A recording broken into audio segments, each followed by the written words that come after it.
So once you've set up a teacheraccountingcode.org, anytime you go there, hopefully it will take you straight in, and this is called the teacher dashboard. What you can do is you can actually have a look through and find the courses and have a look at them, which I'd advise you to do to choose which course you think is best for your class to start with. Obviously, what I want to show you just now is how you set up an actual class where you can add in pupils quickly and you can actually track how they get on. So what you do is you click on create a section.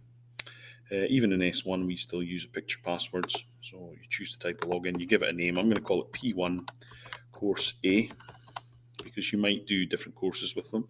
So you might set up slightly different classes to track each one.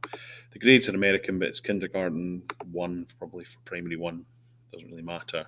And here, this is why you should have a look through the courses, because you can choose what you like. I'm going to go for one of the pre-reader courses for P1, so it's just symbols and shapes.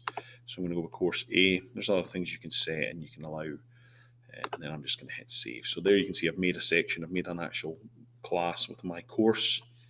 Adding students, you just hit the add student button.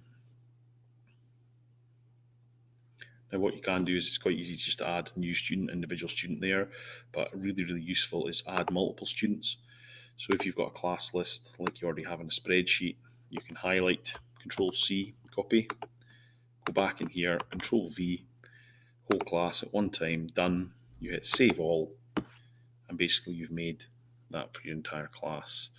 Down the bottom here, these are the pupil logins. What I would usually do with this is I would open this up and I would print 2 copies of this.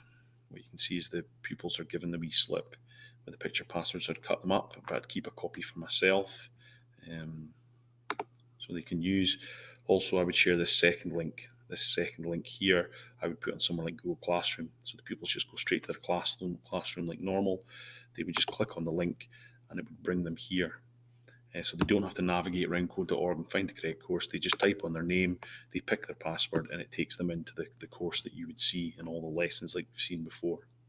So nice and simple, nice and easy to allow you to set up classes.